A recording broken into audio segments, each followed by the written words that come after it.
Hello and welcome to another demo of a board game we're working on. The last one, Cards of War, will be completed shortly. We've got 2 more pieces of artwork that need to be done, and then we can run another Tabletop Simulator demo of it to show you what it's like and what you can expect when the paper product is finally produced. In the meantime, this is a new game right now, just under the codename US. It's a tile placement game.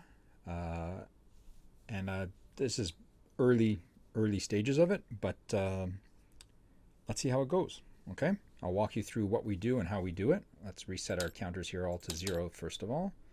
I don't know why they didn't default to 0. Yes, type in there. Give me 0. Nope, not 100. Can I delete those numbers? No. No.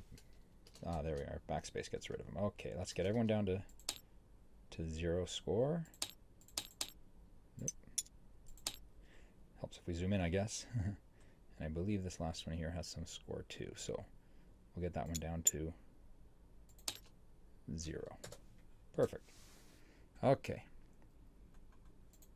So now we each draw 5 tiles, or cards, depending how they work out. And that didn't work. There we are. There's my hand. Now it takes it. 1. Where's this guy's hand? There we are. So everyone's got 1, 2.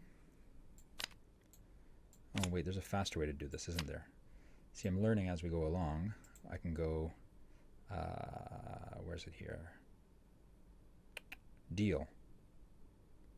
Deal to all 1 card. 1 more card, and 1 more, so we all have 5. Beautiful. Okay, so that's what I guess I'm supposed to do, so it keeps everyone's cards hidden instead of visible. So I have a hand of 4 cards here.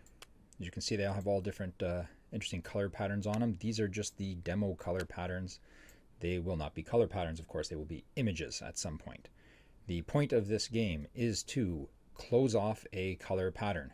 The color patterns are pink, blue, green, and this watery color really doesn't count for much, this dark watercolor, as you'll see later as the game progresses. I'm going to start by placing tiles. We're going to place a full green tile right in the middle. We then draw to end our turn, and we go to the next player. Player 2 will flip their cards. And they now have only one choice, really. They have to play a green card. They have to match this green tile here. They've only got 1. They can put it anywhere they want. They're going to place it there. And as you can see here, the border has started to close off. So this border is starting to close off the green. We will draw a card to end our turn, flip it over to have a look at it, and end our turn. Player 3, they will flip over their cards.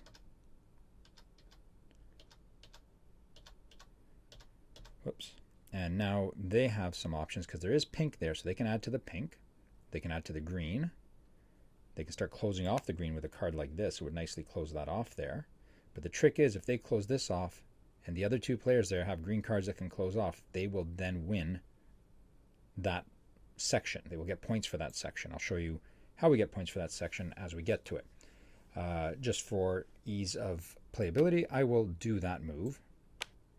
Draw to end my turn, and go on to player 4. Player 4 has no green. They have no green play here. So what they will do is they're going to start expanding on the pink board. So they've added to the pink tiles. They will draw their card to end turn, and we will go back to player 1. Player 1 does have the option here to carry on the green with a couple different choices. They also have the option here to close off a pink section, which might be a wise decision. But I think we're going to, we're going to start closing off a pink section. I want to show you guys how the points are scored. So we're going to have to work at getting a section here closed off. End our turn. Player 2 Player 2 has an option here to kind of expand a green section. We don't want to do that. So we're going to see if we can limit our pink section here. So we are going to do that. Now, as you can see, this doesn't line up quite right. So we're going to, not flip it, we're going to rotate that so that our pink lines up with the pink, continuing this dark border, and the water lines up with the water. Part of our graphic choices after are if we have this little brown area around it, or if it's just water right up to the black line. That's not a necessity one way or the other. It's more just a personal choice. So we have to make that decision at some point in the development. Draw a card, end our turn, jump over to player 3. Player 3 can continue some of this pink pathway or start trying to close it off a bit. Now, they don't really have many options here to close it off, but we can drop a color like this one, which now expands into the light blue, a color tile we have not experienced yet.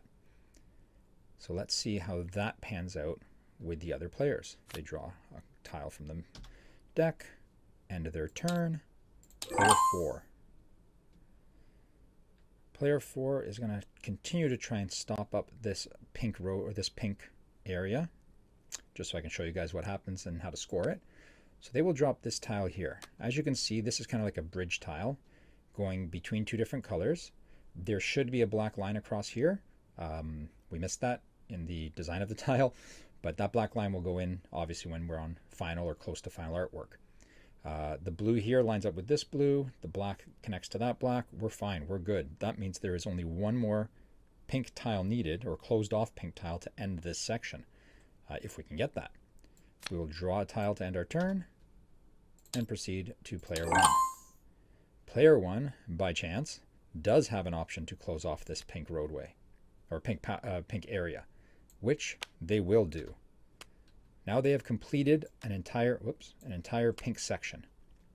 If you look, we have black border around the entire area. Again, here is missing, but that's just a graphical issue. They have scored up some points.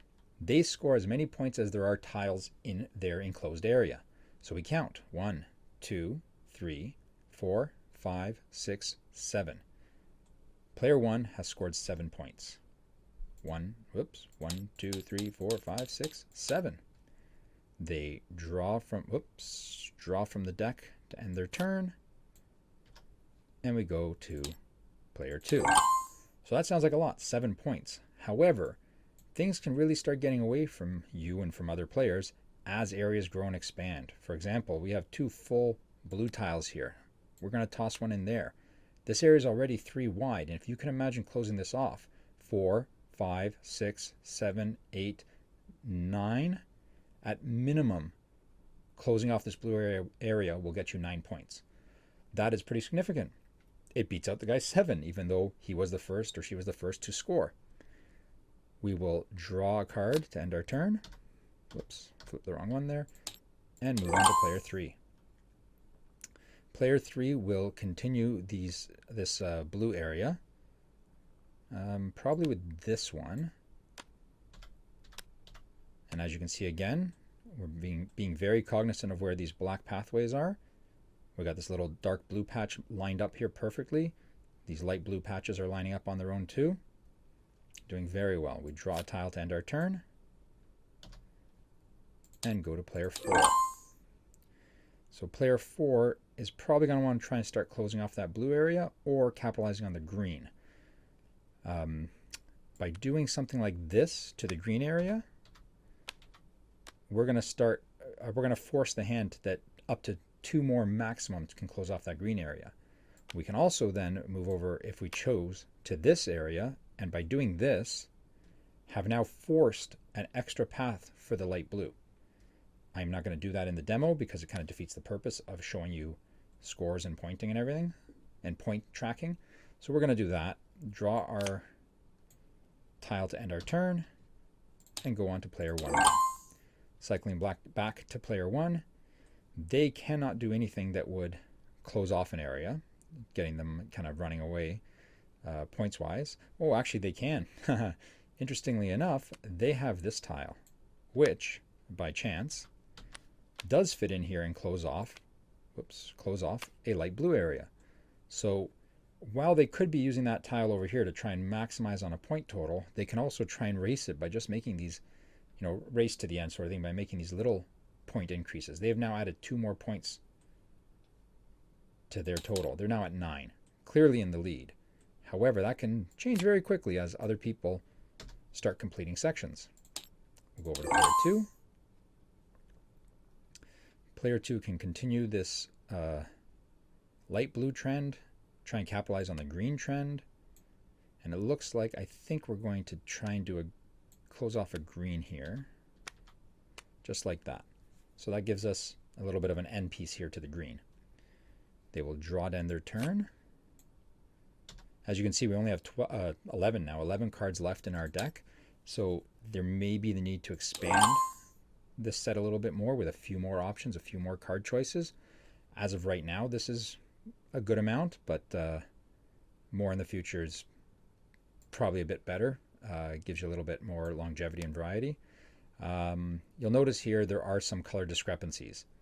This blue is not the same shade as this blue.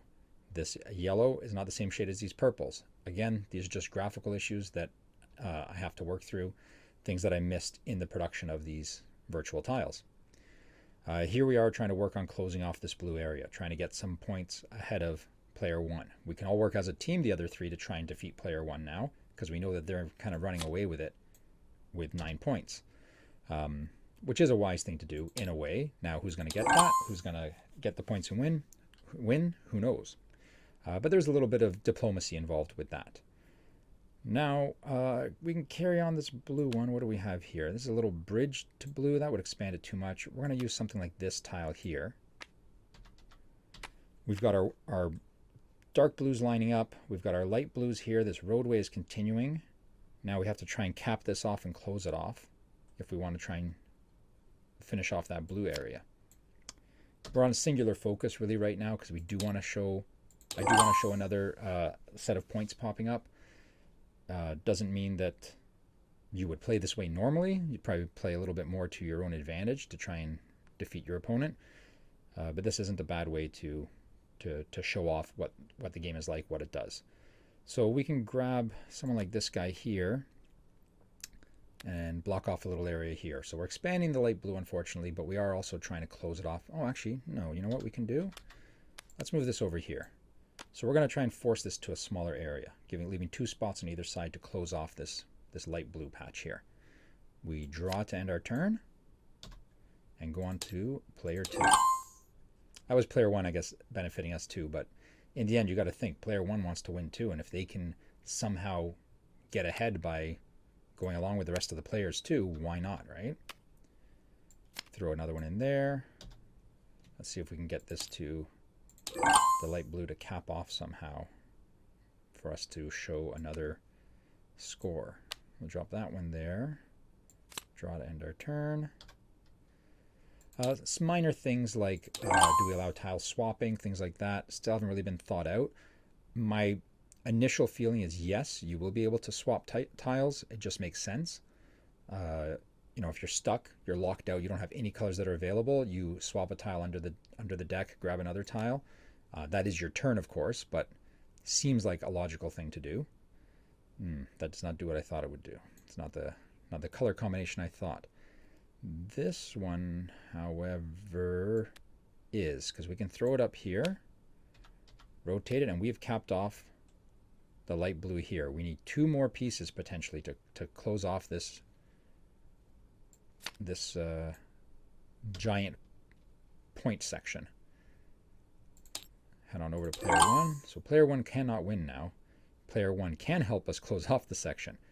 Normally, player 1 would not. If I have the right colors here, though, I will have them do it just to simplify things, but I do not. So they're going to work on trying to increase their lead by moving to the green. We'll flip this tile and proceed to player 2. Player 2 doesn't really have anything that helps us either. Player 2 can keep expanding that section, which doesn't help us speed through this like I was hoping. We only got 4 tiles left to draw too. Or they can try and garner some of their own points. Garnering some of their own points may be our best bet. Looking at this pink section here, we would need 1, 2, 3, 4, 5 more tiles to finish that. This we would need 3 in an ideal world. So probably this player is going to say, I want to go for the 3 tile area, try and make sure that they can well, actually now it's going to be 2 tiles. They just need 1 more if they have another cap here. They may have given a point to their opponent, but they may also let it cycle back to them to try and close that off.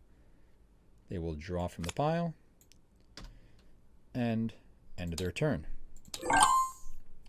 Now, player 3 does have a tile that helps close off this section. We're going to do that. Now we're 1 tile away in an ideal world. So if player 4 here has the ideal setup, they can close off the turn and get a point. Oh, where did that tile go? That's supposed to go in our hand. Flip that. End our turn. Go on to player 4. Does player 4 have the ability to end the game? They do not. They do have the ability, though, to keep moving in one of the other areas, which most likely would be... see if we can do something here with green at the same time. Whoops. So there we are. We're trying to close off our green square there. Draw a tile to end our turn. Oh, flip that over. Back to player 1. If player 1 can close off this light blue, player 1 kind of runs away with it, and it looks like they can. Rotate that over. They have completed another section, a significant size section, and you add up your points again. 1, 2, 3, 4, 5, 6, 7, 8, 9, 10, 11, 12, 13. So had one of the other players got it, they'd be in the clear lead. We're at 13 now. Brings us up to, 28? 1, 2, 3, 4, 5, 6, 7, 8, 9, 10, 11, 12, 13. Not 28. 22. Wow. Need a bit of help with the math there. They're at 22. They're pretty much out of reach now. There's no other really big sections being worked on. Our draw deck is empty.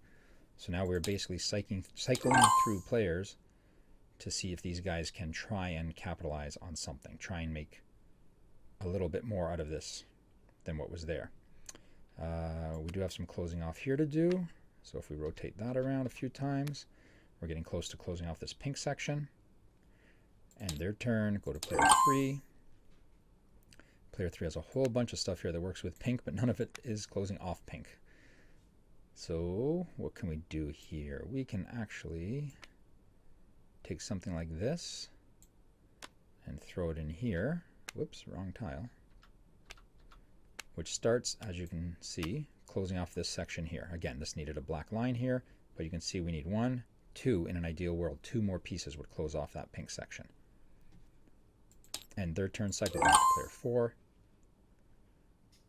Player 4 has some options here to close out a little bit, but we can also start working on the green section. So they can throw down another large green tile there, trying to increase that section. Player 1 can come here. Well, they can try and come here too and close off that green section. See if they can get the game completely in their back pocket. Back pocket in their pocket, period. We can work here again to try and close off. Dropping a green one there. And their turn. Now, player 3 has the ability to, which they do not. They don't have a green card that closes off. They have an angled green card. So what they can do is use it to block someone else from winning by rotating that. Now, someone else needs to complete this square at minimum to win. Go on to player 4. Player 4 does not have the ability to close off that square, but they can keep expanding the area. As you can see, the deep blue hits the deep blue, growing a pretty large green area there. It may actually give player 1 a run for their money.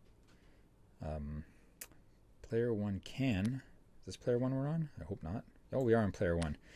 Oh boy. This game didn't play out quite as planned because player 1 just finished another section. 1, 2, 3, 4, 5. 5 more points for player 1. 1, 2, 3, 4, 5. They're at 27. They are not going to be catchable at this point. We have here, start closing out some green here. Go to the next player. So this didn't show a good balance to the game, but it is, I believe, somewhat more balanced than you would think. I guess just luck of the draw. player 1 seemed to get everything that capitalized at that time. Also, when you're playing all 4 seats, it's kind of hard to play against yourself, and, you know, how do you determine what does what? You're going to want to win, so you're going to play it to try and win one of the rounds. It just makes sense, right? Player 1 could just mess up everyone's plans here now by throwing in a green. There's probably no way they can finish that off. They have nothing really here that could complete anything else, so their job now probably is to just mess up everyone else's plans as best they can. Because as long as they get in the way, the other players cannot finish their rounds, or cannot finish their areas, and ever catch up to them, points-wise. Back to player 3. Now we're just playing through it all, throwing what we've got left into the mess, as it were. This one actually can go here. It does fit. Player 1. Player 1 can put that nowhere. Nope, I thought it could go here, but it cannot because we got pink on that side that needs to be satisfied. So we can put this one over here, rotate it a bit so that it doesn't interfere. Back to player 2. Player 2 can't actually put this anywhere. Oh, yes, they can, right there. Player 2 can go there, end the turn. So you play until all the tiles are used or we're out of turns, whichever comes first. It looks like this one's going to be when we're out of tiles. Player 4. Clearly this doesn't work. I need to work on the balance of it, or make one of these tiles a starting tile, which is probably the best bet, so that there's not an extra tile to player 1. That just doesn't make sense. And there's nothing here we can do to close off a pink and win anywhere or anything like that, so we just throw that over there. The other thought process is we can, I would think, do something like this, where even though the colors don't align, I'm thinking you should be able to block off a water area. That way no one's ever locked out of playing the game if they do have a dark blue section. The downside of that, of course, is that you can get people in their own little worlds, making their own little geometric shapes. Not really ideal. You want the game to kind of flow and grow from a single spot. That doesn't close anything off. We can just throw that there to end the game. So that's what it looks like. That's the demo of the new tabletop game, currently codenamed US. As more artwork comes for it, I will obviously replace these tiles with proper artwork. In the meantime, I'm going to see about adding more squares. There needs to be more, I believe, of some of these angled pieces and whatnot, so we can get more close-offs happening a little bit faster. 57 chips is probably not enough. We're probably looking somewhere closer to the, I guess, 70 to 80 range, I'm thinking. Another 10, 15 chips would be good. Games don't run too long then. I mean, we're at what now? We've been playing for, I don't even know, 20 minutes. So it's a good 20-minute game, and that's one player just playing all the stuff. So a good 20 to 30-minute game is probably reasonable. Another 10 to 15 chips would get us probably closer to that 30-minute mark, and make the game a little bit more interactive, a little bit more fun for people. Other thought is maybe to throw in and add in some of those, some sort of like stop cards, right? Like you'd see in any of the popular card games, right? A nope card or a stop card, things like that. Even Cards of War has that sort of a mechanic to it. The issue with that is it wouldn't be like a interrupting action. It would be on your turn. You would put a tile down that stops someone from progressing to a certain square. I don't think that really fits in this game. I think this game is much more just a keep going type game like this. Keep progressing, try and be the one that progresses before everyone else does. That's all. I hope you enjoyed. If you have any comments, please leave them below. Let me know what you think. Let me know if you'd like to be part of the playtesting. Let me know any of your thoughts. If I'm trying to reinvent the wheel here or what, just give me an idea. And I look forward to your comments, and I look forward to developing this game further with you. Once Cards of War is ready, I will run a Tabletop Simulator demo of that as well, showing you a full game playthrough. And once that is ready for the light of day, we will get a Kickstarter off the ground and started on that, and hopefully you'll join us and pick up a starter set. Talk to you later. Bye.